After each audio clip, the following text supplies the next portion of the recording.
Hello बच्चों, let's see this question. Which cation have no resonance with the lone pair? Option 1, option 2, option 3 और option 4. अब इस question को समझने के लिए पहले हमें कुछ की कॉन्सेप्ट्स के ऊपर ध्यान देना हो.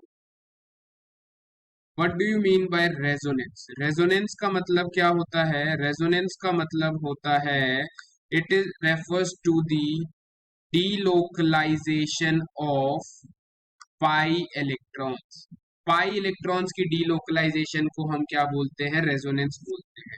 अब इसमें से हमें बोला है किसमें हमारे पास कैटायन जो है वो लोन पेयर के साथ रेजोनेंस नहीं करता.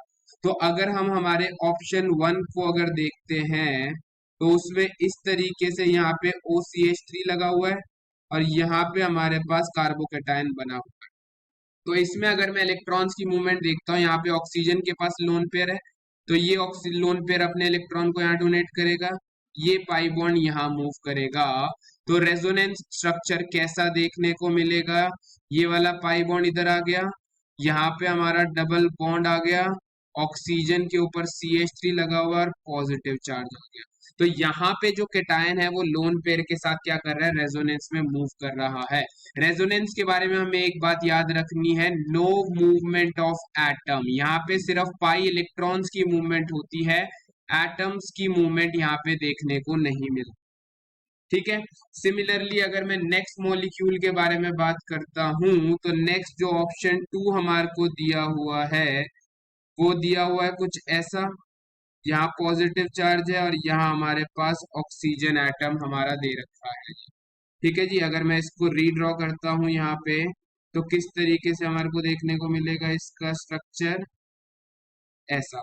तो अब इसके केस में भी ऑक्सीजन के पास यहाँ लोन पेयर प्रेजेंट है, तो अब ये ऑक्सीजन का लोन पेयर यहाँ मूव करेगा, ये पाई बॉन्ड यहाँ मूव करेगा.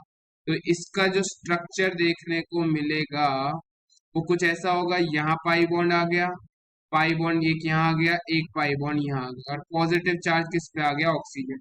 तो यहाँ पे भी जो ऑक्सीजन का लोन पेयर है वो कैटायन के साथ क्या है? रेजोनेंस में पार्टिसिपेट कर रहा है. अब हमारा जो नेक्स्ट ऑप्शन कह रहा है ऑप्शन 3 के बारे में अगर मैं बातें करता हूं,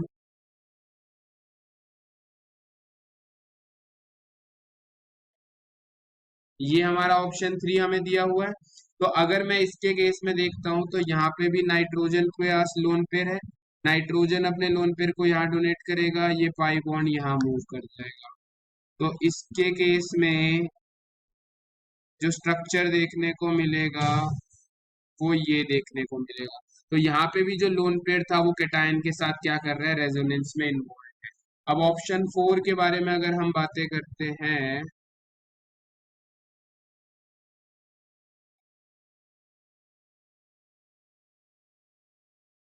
पॉजिटिव चार्ज.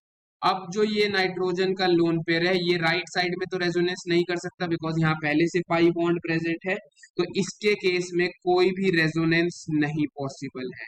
तो यहाँ पे जो कैटायन है वो रेजोनेंस में पार्टिसिपेट नहीं कर रहा है लोन पेयर के साथ. यानी हमारा करेक्ट आंसर हो जाएगा ऑप्शन नंबर 4.